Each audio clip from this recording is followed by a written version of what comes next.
बोलिए श्री सतगुरुदेव भगवान की जय, सच्चे दरबार की जय।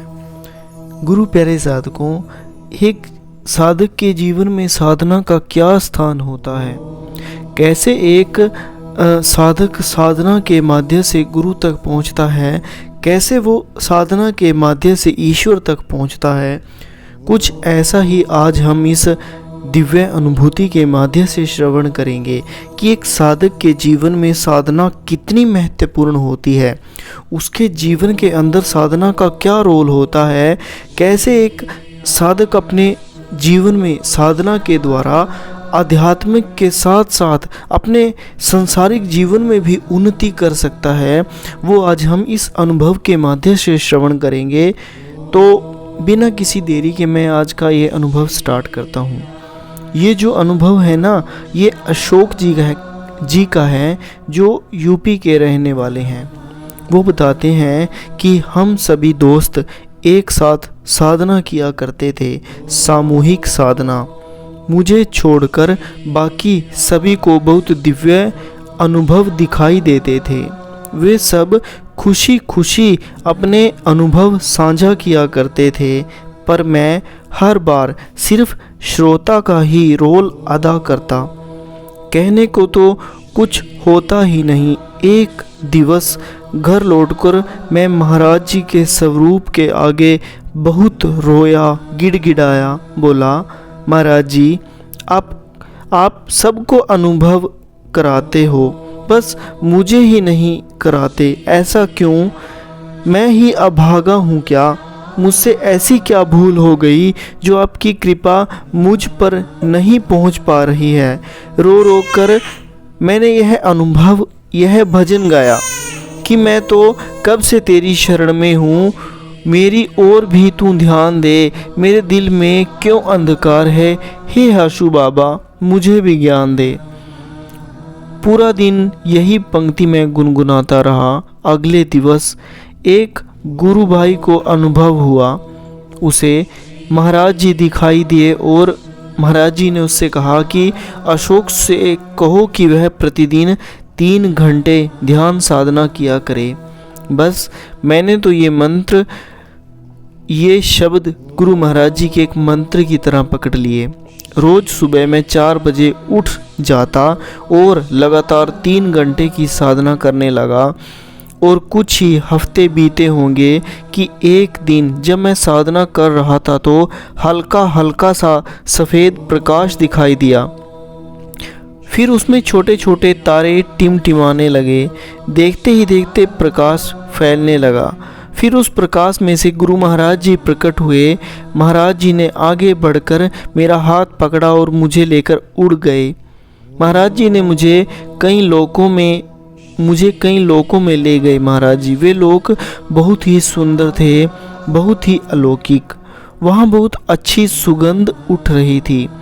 हल्का हल्का भजन भी चल रहा था। बीच में शीतल हवाएं भी चल रही थी और सुंदरता बिखरी पड़ी थी। वहाँ के बगीचों का हर पत्ता धुला धुला सा, नया नया सा था। बहुत ही सुंदर लोग थे वे। काफ़ी समय तक महाराज जी मुझे उनमें घुमाते रहे। फिर अचानक एक सुनसान सी जगह पर ले गए। एक दिशा में इशारा करते हुए बोले कि देखो, उन 3 पर्वतों को देखो। मैंने देखा कि उनमें से 2 पर्वत जलकर राख की ढेरी हो चुके थे। बस एक पर्वत खड़ा था, वह जरा जरा सा जलना शुरू हुआ था। मैंने हैरानी से गुरु महाराज जी की तरफ देखा। महाराज जी बोले, जानता है, ये तीनों पर्वत तेरे कर्म संस्कारों के पहाड़ हैं। इन्हीं के कारण तुझे अनुभव नहीं होते थे, पर तूने साधना द्वारा इनमें से 2 को बिल्कुल जलाकर राख कर दिया है। मैं मायूस सा होकर बोला, महाराज जी, पर अभी भी यह तीसरा पहाड़ तो बचा हुआ है ना? वह भी इतना बड़ा, इसे जलने में तो पता नहीं कितने साल लग जाएंगे। गुरु महाराज जी मुस्कुराए और बोले, ना, अब एक पल भी नहीं लगेगा। और गुरु महाराज जी ने अपनी दृष्टि सीधा उस पर्वत पर डाली और महाराज जी की आंखों से प्रकाश का गोला निकला और वह जैसे ही पहाड़ से टकराया, पहाड़ धू धू करके जल उठा। महाराज जी मेरी ओर मुड़े और बोले, जब शिष्य का पुरुषार्थ का आधार होता है तो गुरु को कृपा करने में देर नहीं लगती। देखना, आज से तुझे साधना में बहुत दिव्य अनुभव होंगे। तू डट कर इस ज्ञान मार्ग पर चलना, खूब ध्यान साधना करना। इतना कहकर महाराज जी अंतर ध्यान हो गए। सच में हमारा गुरु पूर्ण है, उनका ज्ञान पूर्ण है। यदि फिर भी हमें अनुभव नहीं होते तो कहीं ना कहीं कमी हम में ही है, और इसी कमी को दूर करने का उपाय भी साधना ही है। इसीलिए हम सभी को खूब डट के साधना करनी चाहिए। गुरु प्यारे साधकों, अभी अभी जो अपने अनुभव श्रवण किया, ये बहुत सारे साधकों का प्रश्न इसके अंदर सोल्व हो जाता है। बहुत से साधक होते हैं जो अनुभव ना होने के कारण इस भक्ति पथ को छोड़ के चले जाते हैं, ज्ञान मार्ग से भटक जाते हैं। पर ये हमारे जीवन में कितनी बड़ी सीख दे के गया ये अनुभव, इसने हमें कितना अच्छा समझाया। महाराज जी ने यहाँ कितना अच्छा एक संदेश भी दिया कि अगर कोई शिष्य निरंतर ध्यान साधना करता है तो गुरु उसके कर्म संस्कारों को पल में भी जला के राख कर देते हैं। यहाँ गुरु महाराज जी ने कहा है कि मुझे सिर्फ आधार चाहिए, और गुरु फिर कृपा करने में क्षण मात्र की देरी भी नहीं करते। इसीलिए गुरु महाराज जी ने अशोक जी के कर्म संस्कारों को पल में काट दिया और उन्हें एक दिव्य अनुभवों की दुनिया में उतार दिया कि जा, आज से तुझे अनुभव हमेशा होंगे। ऐसे होते हैं दिव्य गुरु का आशीर्वाद। और इसी के साथ मैं एक और अनुभव शेयर करूंगा आपके साथ कि जो था सरोज उप्पल, जो दिल्ली की रहने वाली हैं, वो बताती हैं कि मेरे साधना का टाइम फिक्स है, सुबह 4 से 6 और शाम को 4 से 6। साधना में बहुत आनंद मिलता है, चाहे अनुभव हो या ना हो। और एक दिन मैं शाम को जब साधना में बैठी तो बैठते ही ध्यान टिक गया। थोड़ी देर के बाद शरीर का कोई आभास ना रहा। ऐसा लगा जैसे मैं एक बिंदु बन गई हूँ। केवल शरीर ही नहीं, मन भी ना रहा।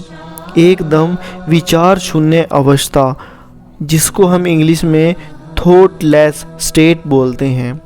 थोड़ी देर के बाद मैंने देखा कि मेरा स्थूल शरीर नीचे साधना की मुद्रा में बैठा रह गया है और सूक्ष्म ऊपर आकाश में उड़ता जा ही रहा है। मैं ऊंची ऊंची उड़ती जा रही थी और आकाश की कई सतहों को पार कर मैं ब्रह्मांड में पहुंच गई। मेरे चारों ओर नवग्रह घूम रहे थे। पृथ्वी भी उन सैकड़ों ग्रह में से एक ग्रह थी और ब्रह्मांड इतना विशाल था कि उसका और छोर कुछ भी दिखाई नहीं दे रहा था।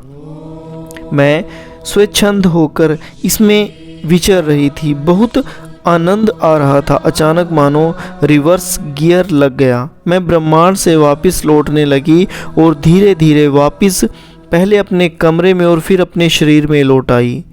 शरीर में आते ही एक झटका सा मुझे अनुभव हुआ।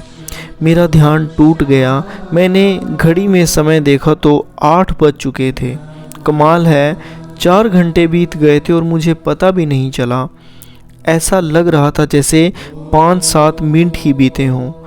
जब मैंने घर वालों को अपना अनुभव सुनाया तो बेटा बोला, वाह माँ, आपने तो आइंस्टाइन को भी पीछे छोड़ दिया। वह बेचारा तो थ्योरी ऑफ रिलेटिविटी का सिर्फ एक अनुमान लगा पाया था, पर आपने तो प्रैक्टिकल अनुभव भी कर लिया। बाद में उसने खोलकर बताया कि इस सिद्धांत के अनुसार धरती की तुलना में ब्रह्मांड का समय धीमी गति से बढ़ता है।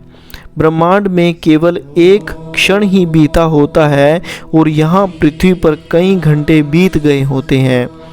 यह सब सुनकर मैंने तो बस इतना कहा कि सच है, ब्रह्म ज्ञान से बड़ा कोई विज्ञान नहीं और साधना से बड़ा कोई उत्तम कर्म नहीं। कि गुरु महाराज जी की कृपा से मैंने अपने भीतर बहुत से तीर्थ धामों के भी दर्शन किए हुए हैं। बद्रीनाथ, केदारनाथ, अमरनाथ, माता वैष्णो देवी आदि। और वैष्णो देवी तो मेरे रिश्तेदार मुझे बाहर से भी ज़बरदस्ती ले गए थे। वहाँ पहुंचकर मैंने पाया कि एक के बाद एक वही स्थल आए जो मैंने भीतर साधना में देखे थे। बल्कि बाहर तो केवल 3 पिंडी रूप में माँ के दर्शन हुए थे, जबकि गुरु महाराज जी ने भीतर साधना में तो मुझे इन 3 पिंडियों में से साक्षात माँ लक्ष्मी, माँ सरस्वती और माँ काली के प्रकट होकर मुझे दर्शन भी दिए थे साधना के अंदर। तो सारे तीर्थ स्थल अंदर ही हैं। फिर पैसा, समय और शरीर लगाकर बाहर जाने की बजाय हम ध्यान साधना में बैठकर भीतर दर्शन क्यों नहीं करते। पर यहाँ गुरु प्यारे साधकों, ये अनुभव जो हमने अभी सरोज जी का श्रवण किया ना, यहाँ भी एक कितना अच्छा ये प्रेरणादायक था कि कुछ साधक अपने जीवन में एक साधना के टाइम को फिक्स रखते हैं कि आज हम बहाने लगाते हैं कि हमारे पास 5 मिनट भी नहीं है साधना के लिए, ये नहीं है, वो नहीं है। लेकिन ऐसे साधक भी हैं जो सबसे पहले अपने दिन की शुरुआत गुरु महाराज जी के ध्यान के द्वारा ही करते हैं। तभी तो गुरु महाराज जी भी फिर उनको कुछ दिव्य अनुभव कराने में और दिव्य अनुभूतियों में कभी महाराज जी कंजूसी नहीं करते, बल्कि ऐसे शिष्यों को गुरु महाराज जी भर भर के देते हैं। बस हमें भी तो साधक ही तो बनना है, गुरु महाराज जी के लिए हम समय ही तो निकालना है। तो हमें भी गुरु महाराज जी के वैसे साधक बनना चाहिए जो गुरु महाराज जी को सदा ध्यान साधना के द्वारा जुड़े रहें गुरु से हमेशा हमेशा के लिए। और एक और अनुभव मैं यहाँ आपके साथ शेयर करूँगा, क्योंकि गुरु प्यारे साधकों, आप सभी जानते हो कि साधना अंतर जगत की यात्रा है। ये हमें अंतर जगत में कितना कुछ दिखा देती है, कितना कुछ हमें मिला देती है। कई बार तो गुरु महाराज जी ध्यान साधना के माध्यम से हमारे जीवन में जो घटना होता है उसे भी हमें दिखा देते हैं। तो क्यों ना हम ध्यान साधना करें और ऐसी साधना करें कि गुरु महाराज जी, जैसे हमें अभी अशोक जी का भी अनुभव श्रवण किया था कि उनको भी अनुभव नहीं हुआ करते थे। फिर उन्होंने गुरु महाराज जी से प्रार्थना की कि महाराज जी मुझे अनुभव ना होते, मैं क्या करूं। तो गुरु महाराज जी ने साधना के लिए ही कहा, हर चीज़ का उत्तर साधना ही है, बस साधना किया करें। क्योंकि साधना क्या है? साधना है अंतर जगत की यात्रा। कि गुरु की कृपा से हमने अजब नज़ारे देखे हैं, धरती अंबर देखा हमने, चांद सितारे देखे हैं, क्या नदियाँ क्या पर्वत झरने सब अंतर में समाया है, अंत में ही देखी हमने फैली प्रभु की माया है। काशी मथुरा हरिद्वार अंत में है चारों धाम, ज्योति घंटी पूजा तीर्थ भीतर ही है साचा नाम। सत्य वचन। एक बार एक संत रबिया अपनी कुटिया में ध्यान कर रही थी। फकीर हसन ने कुटिया का कवाड़ खटखटाया और बड़े उत्साह से बोले, अरे रबिया, भीतर क्या कर रही हो? बाहर आकर तो देखो, यहाँ मौसम कितना सुंदर और सुहाना है। ठंडी फुहारों ने पूरी बगिया को नहलाकर हरियाली हरा ही हरा कर दिया है। ऊपर आकाश में इंद्रधनुषी रंग बिखरे पड़े हैं। रबिया, बाहर आकर देखो तो सही सब। तब रबिया ने कुटिया के अंदर से ही एक बात कही कि हसन, मुझे बाहर नहीं, मुझे भीतर जाने की ज़रूरत है। तब रबिया ने कहा कि हसन, मुझे बाहर नहीं बल्कि तुम्हें अंदर जाने की ज़रूरत है। आखिर फीके रंगों को देख देख कर कब तक मन बहलाते रहोगे तुम? और गुरु प्यारे साधकों, संत रबिया का यह कटाक्ष दरअसल हम सब के लिए है। हमारे गुरुदेव श्री आशुतोष महाराज जी ने हमें सृष्टि का सर्वोत्तम सर्वश्रेष्ठ विज्ञानों का विज्ञान ब्रह्म ज्ञान दिया है। यह एक ऐसा पारलौकिक ज्ञान है जिसके द्वारा हम अपनी बाहरी जगत से परे अपने अंतर जगत का साक्षात्कार अनुभव प्रत्यक्ष दर्शन कर सकते हैं। जहाँ सारी दुनिया आंखें बंद करने पर सिर्फ अंधेरा ही अंधेरा देखती है, वहाँ हम साधना द्वारा अपनी दिव्य दृष्टि से अंतः जगत के अलौकिक नज़ारों को साक्षात अनुभव कर पाते हैं। ईश्वर और उनके अनेक रूप, तीर्थ धाम, संपूर्ण ब्रह्मांड सारक सारा अपने अंदर देख सकते हैं। कबीर दास जी ने भी इन शब्दों को दोहों के माध्यम से पिरो के अपने हम जैसे साधकों को क्या समझाया है।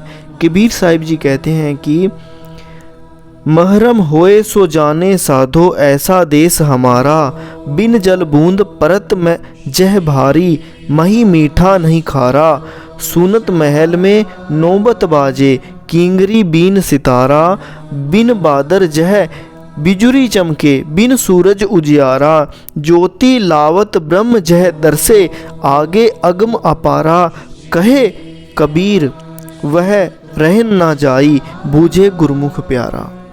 कि कबीर जी ने अंतर जगत का कितना सुंदर वर्णन किया है अपने इस दोहे के माध्यम से। कबीर जी कहते हैं कि यह एक ऐसा देश है जहाँ रूझन झूंझन अमृत बरस रहा है, अनहद संगीत की धुन रे बज रही हैं, चमचम बिजली चमक रही है, सूरज सा उजियारा फैला हुआ है, ज्योतिषियों का नूर भी लजा जाए।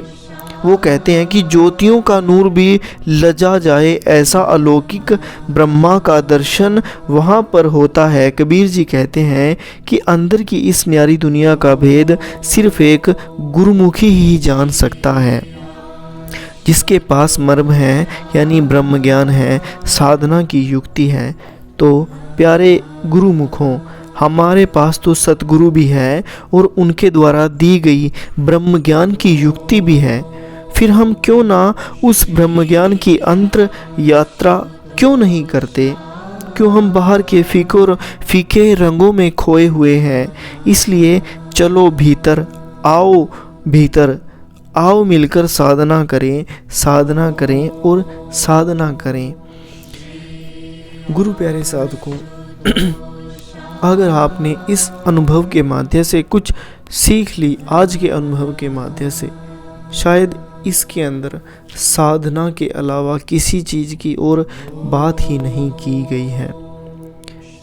और गुरु से जुड़ने का माध्यम भी साधना ही है, शांति का माध्यम भी साधना ही है, तरक्की का माध्यम भी साधना ही है, और अंतर जगत की यात्रा का माध्यम भी साधना ही है। हम बहुत घूमने जाते हैं।